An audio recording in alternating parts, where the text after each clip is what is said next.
صلاۃ و تسبیح. صلاۃ و تسبیح کے بارے میں ایک ہی روایت ہے، اس کی تصحیح اور تضعیف میں اختلاف ہے. کچھ اہل علم محققین اس کو صحیح کہتے ہیں، کچھ اس کو ضعیف کہتے ہیں. جی، تو وہ جو اس کو صحیح کہتے ہیں وہ صلاۃ و تسبیح کے قائل ہیں، جو اس کو ضعیف کہتے ہیں اس کے قائل نہیں ہیں. علامہ البانی نے خیر بہرحال اس روایت کو صحیح کہا ہوا ہے. حضرت عبداللہ ابن عباس سے ہے کہ اللہ کے رسول صلی اللہ علیہ وسلم نے حضرت عباس سے یعنی اپنے چچا سے یہ بات کہی تھی کہ میں آپ کو کیا ایک ایسا عمل نہ بتا دوں کہ اگر آپ وہ کر لیں تو آپ کی 10 طرح سے جو خطائیں ہیں وہ معاف ہو جائیں گی. آپ کے اول آخر گناہ، اگلے پچھلے، پرانے اور نئے، جو آپ نے خطاً کیے مطلب بغیر ارادے کے، اور جو عمدن کیے وہ بھی، اور چھوٹے اور بڑے، اور جو اعلانیہ اور پوشیدہ، سب اللہ تعالیٰ معاف فرما دیں. اور وہ کیا ہے کہ 4 رکعتیں پڑھیں، ہر رکعت میں سورہ فاتحہ پڑھیں اور اس کے ساتھ کوئی سورت ملا لیں. اور پھر جب آپ نے قرات ختم کرنی ہے تو پھر آپ نے سبحان اللہ والحمد للہ ولا الہ الا اللہ واللہ اکبر 15 مرتبہ پڑھنا ہے. اس کے بعد پھر رکوع کریں، اور رکوع میں جو ہے وہ آپ نے 10 مرتبہ یہ کلمات کہنے ہیں، سبحان اللہ والحمد للہ ولا الہ الا اللہ واللہ اکبر. پھر اس کے بعد قومہ کریں، سمیع اللہ لمن حمدہ ربنا ولک الحمد، پھر آپ نے 10 مرتبہ یہ کلمات کہنے ہیں. پھر سجدے میں جائیں، پھر سجدے میں 10 مرتبہ یہ کلمات کہیں. پھر سجدے سے اٹھیں، جلسہ میں بیٹھیں، پھر 10 مرتبہ یہ کلمات کہیں. پھر سجدے میں جائیں، پھر دوسرے سجدے میں 10 مرتبہ یہ کلمات کہیں. پھر اٹھیں سجدے سے، پھر 10 مرتبہ یہ کلمات کہیں، پھر کھڑے ہو جائیں. تو اس طرح ایک رکعت میں 75 ٹائمز ہو گئے، اور 4 رکعت میں 300 ٹائمز. تو یہ اگر آپ کر سکیں ہر دن تو ہر دن کر لیں، ہر ہفتہ کر سکیں تو ہر ہفتہ کر لیں، سال میں 1 مرتبہ کر سکیں تو 1 مرتبہ کر لیں، ساری عمر میں 1 مرتبہ کر سکیں تو ساری عمر میں 1 مرتبہ کر لیں. سنن ابی داؤد کی روایت ہے، بلکہ سنن ابن ماجہ میں بھی ہے. تو حافظ ابن حجر کہتے ہیں کہ یہ جو روایت ہے یہ کئی ایک طرق سے جو ہے وہ مروی ہے. خیر بہرحال پڑھ سکتے ہیں اگر کوئی پڑھنا چاہتا ہے تو ٹھیک ہے، ہاں پڑھ سکتے ہیں اگر کوئی پڑھنا چاہتا ہے. جو نہیں پڑھنا چاہتا وہ نہ پڑھے، بدعت کا فتویٰ نہ لگائے، ٹھیک ہے. لیکن اس کی جو جماعت ہے نا، وہ جماعت وہ درست نہیں ہے. یہ انفرادی نماز ہے، اس کی جماعت درست نہیں ہے. صحابہ کرام میں یہ عمل تھا.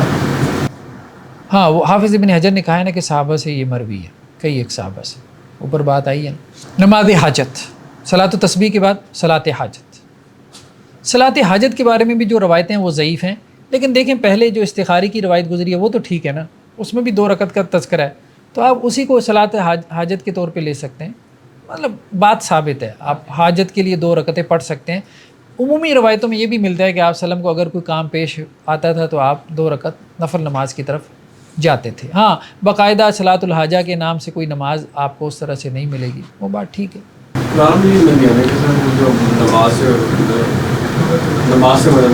ہاں وَاسْتَعِینُوا بِالصَّبْرِ وَالصَّلَاةِ، تو ٹھیک ہے صلاۃ الحاجہ کا. یعنی حضرت ابو دردر سے روایت ہے کہ آپ وسلم فرمایا کہ جس نے وضو کیا اور اچھے سے وضو کیا، پھر 2 رکعتیں پڑھی اور اچھے سے پڑھی، تو جو اس نے اللہ سے مانگا اللہ تعالیٰ اس کو جلد یا بدیر، جلدی یا تھوڑی دیر کے بعد اس کو دے دیں گے. وہ کہتے ہیں جی یہ روایت ضعیف ہے. چلے یہ روایت ضعیف صحیح، لیکن اور روایتوں سے ملتا ہے. جی نیکسٹ کیا ہے صلاۃ التوبہ، یعنی اپنے گناہوں کی معافی مانگنے کے لیے 2 رکعت نفل نماز پڑھے. یہ بھی ٹھیک ہے، یہ بھی ثابت ہے. حضرت ابو بکر سے ہے کہ میں نے اللہ کے رسول صلی اللہ علیہ وسلم سے سنا جب بھی کوئی بندہ گناہ کرتا ہے اور پھر کھڑے ہو کے وضو کرتا ہے، پھر 2 رکعتیں پڑھتا ہے، پھر اللہ سے معافی مانگتا ہے تو اللہ تعالیٰ اس کو معاف کر دیتے ہیں. بلکہ یہ آیت بھی پڑھی کہ اللہ کے بندے کون ہیں کہ جب ان سے کوئی بے حیائی کا کام ہو جائے، ٹھیک ہے، کوئی فوش کام ہو جائے یا وہ اپنی جانوں پہ ظلم کر بیٹھیں تو فوراً اللہ کو یاد کرتے ہیں، اپنے گناہ کی معافی مانگتے ہیں، اور اللہ کے علاوہ کون ہے جو گناہوں کو معاف کرنے والا ہے، اور اپنے گناہ کے اوپر اصرار نہیں کرتے، ٹھیک ہے، یعنی اس کے اوپر ڈٹے نہیں رہتے، مطلب توبہ کر لیتے ہیں. نیکسٹ کیا ہے صلاۃ کسوف، ٹھیک ہے، کسوف کی نماز. یعنی کسوف کہتے ہیں سورج گرہن کو. تو یہ بھی سنت موقدہ ہے مردوں کے لیے بھی اور عورتوں کے لیے بھی. اور اس میں جو ندا لگائی جاتی تھی وہ کس طرح سے، الصلاۃ جامعہ، الصلاۃ جامعۃ، یعنی اذان نہیں ہوتی تھی، نماز کے لیے جمع ہو جاؤ. ٹھیک ہے. اور یہ 2 رکعتیں ہیں, ہر رکعت میں 2 رکوع ہیں جمہور کے نزدیک. اناف کے نزدیک ایک ہی رکوع ہے, لیکن حدیثوں میں یہی ملتا ہے کہ 2 رکوع ہیں. اناف نے کہا جیسے عام 2 رکعتیں پڑھتے ہیں اسی طرح سے, لیکن نہیں, صلاۃ کسوف جو ہے تھوڑی سی ڈیفرنٹ ہے. یہ ہمیں روایتوں میں ملتا ہے, آپ صلی اللہ علیہ وسلم نے اس میں 2 رکوع کیے. ٹھیک ہے. یہ حضرت عائشہ رضی اللہ عنہا سے روایت ہے کہ سورج کو جو ہے وہ گرہن لگا اللہ کے نبی صلی اللہ علیہ وسلم کے زمانے میں. تو آپ صلی اللہ علیہ وسلم مسجد کی طرف نکلے, تو آپ کھڑے ہوئے اور آپ نے تکبیر کی, اور لوگ بھی آپ کے پیچھے کھڑے ہوئے, اور آپ نے لمبی قرات کی. پھر آپ نے اللہ اکبر کہہ کے رکوع کیا, اور آپ نے لمبا رکوع کیا, اتنا لمبا تھا کہ قیام کے قریب قریب تھا.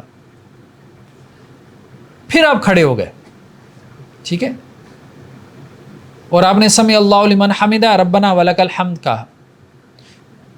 پھر آپ نے لمبا قیام کیا اور قرات کی, ٹھیک ہے. اس کے بعد دوبارہ قیام کیا, پھر آپ نے جو ہے وہ رکوع کیا, پھر آپ کھڑے ہوئے اور سمع اللہ لمن حمدہ ربنا ولک الحمد کہا, اور پھر آپ نے سجدہ کیا. اس طرح سے پہلی رکعت مکمل کی.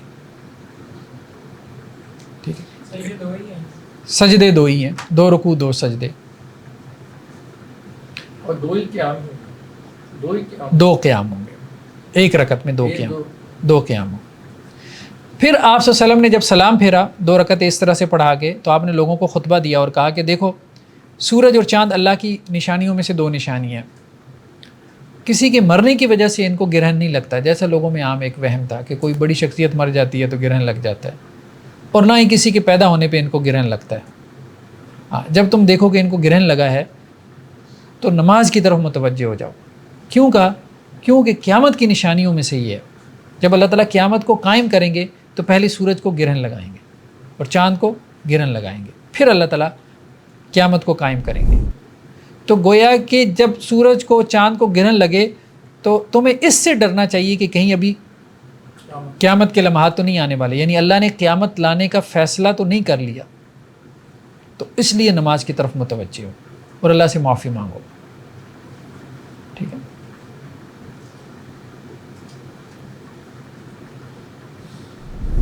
تو امام مالک, امام شافعی اور امام احمد تینوں کے نزدیک جو ہے 2 رکوع ہیں. امام ابو حنیفہ کے نزدیک 1 رکوع کے ساتھ ہے, اور انہوں نے نعمان بن بشیر کی روایت کو دلیل بنایا. اس میں کیا ہے کہ اللہ کے رسول صلی اللہ علیہ وسلم نے ہمیں صلاۃ کسوف پڑھائی, ٹھیک ہے, اور اس میں آپ نے رکوع کیا اور سجدہ کیا.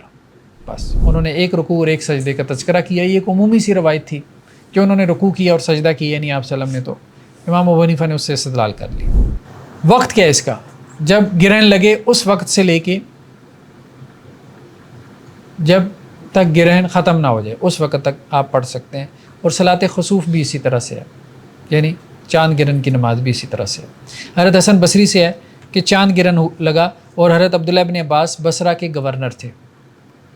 ٹھیک ہے, حسن بصری بھی بصرہ میں تھے. تو حضرت عبداللہ بن عباس نکلے اور انہوں نے 2 رکعتیں پڑھائیں, اور ہر رکعت میں 2 رکوع کیے. ٹھیک ہے, تو اس طرح سے انہوں نے 2 رکعتیں پڑھائیں, اور پھر اس کے بعد نماز پڑھانے کے بعد کہا کہ دیکھو میں نے اسی طرح سے اللہ کے رسول صلی اللہ علیہ وسلم کو نماز پڑھاتے دیکھا. صلاۃ استسقاء یعنی بارش طلب کرنے کی نماز, ٹھیک ہے, یہ بھی 2 رکعت نماز ہے,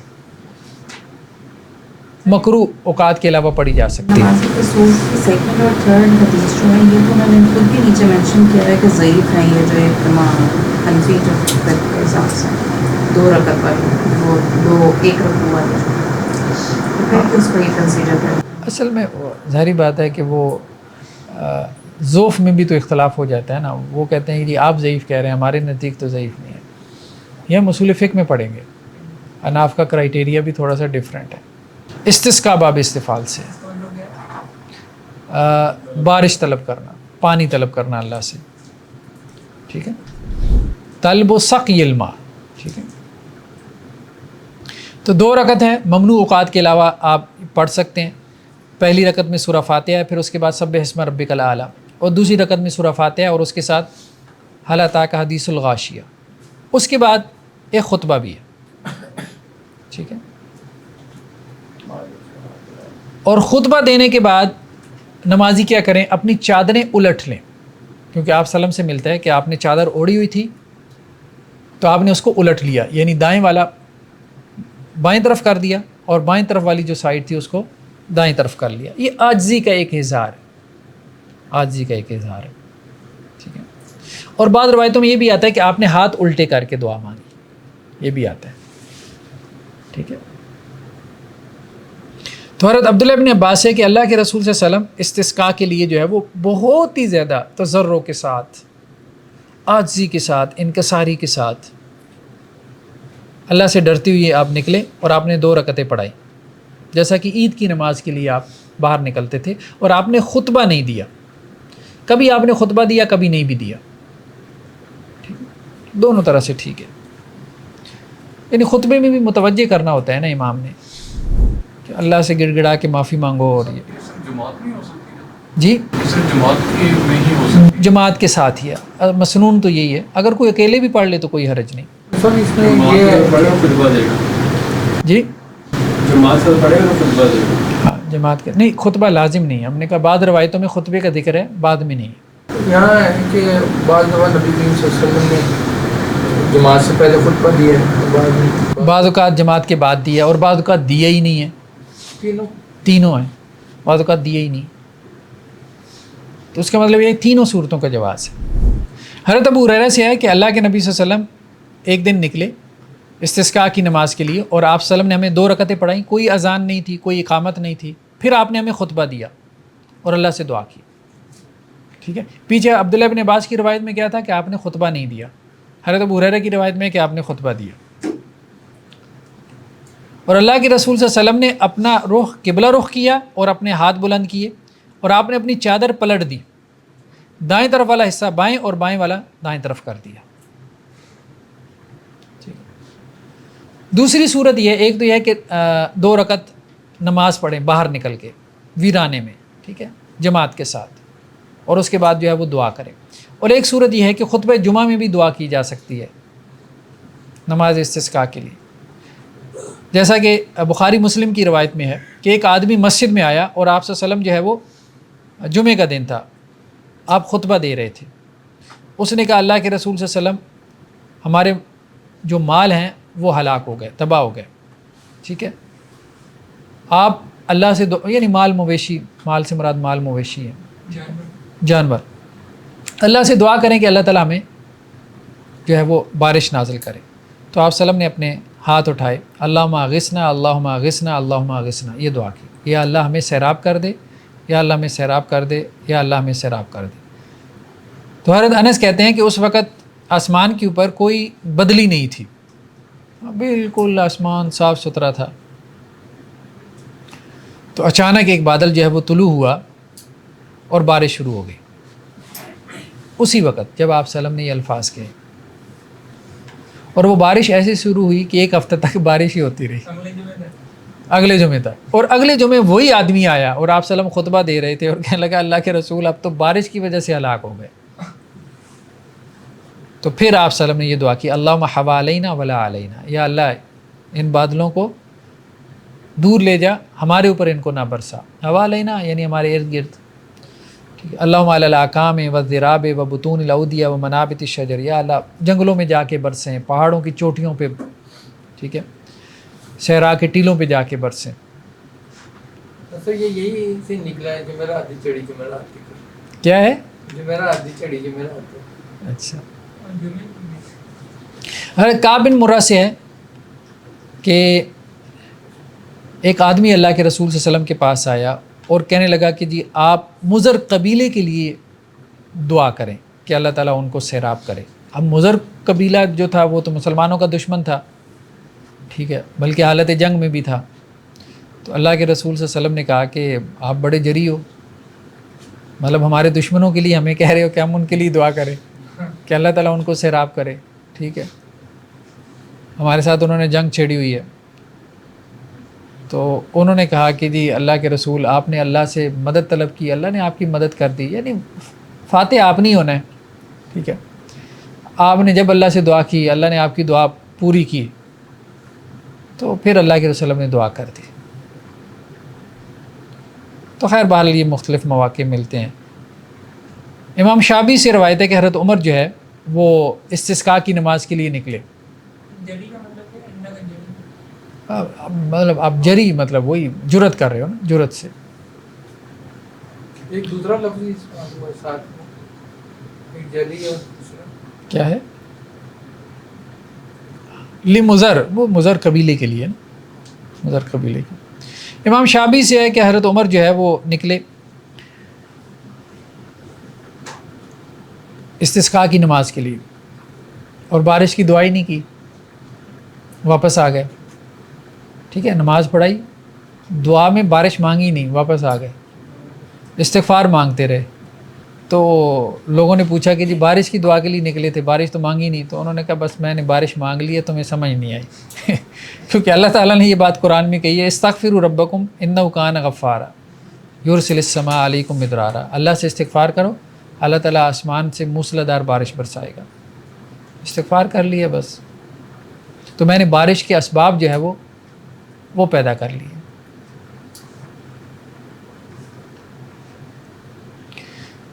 کچھ دعاؤں کا انہوں نے تذکرہ کیا کہ آپ وسلم جب بارش کے لیے دعا مانگتے تھے تو کس طرح سے, اللہم اسقِ عبادک و بہائم, یا اللہ اپنے بندوں کو اور جو بھی آپ کی مخلوقات ہیں ان کو سیراب کر, وانشر رحمتک, اپنی رحمت کو پھیلا دیں, واحی بلدک المیت, اور جو مردہ شہر ہے اس کو آپ زندہ کر دیں. اور بھی خیر کچھ دعائیں جو ہے وہ ملتی ہیں, اللہم صیبا نافعا, یا اللہ ایسی بارش ہو جو کہ نفع بخش. اور صحیح مسلم کی روایت میں حضرت انس سے یہ بھی ہے کہ آپ صلی اللہ علیہ وسلم نے اپنی ہتھیلیاں, یعنی جو الٹا رخ تھا نا اس کا, بظاہر کفئی, ظاہر مطلب جو الٹ, اس کو آسمان کی طرف بلند کیا اور پھر دعا کی.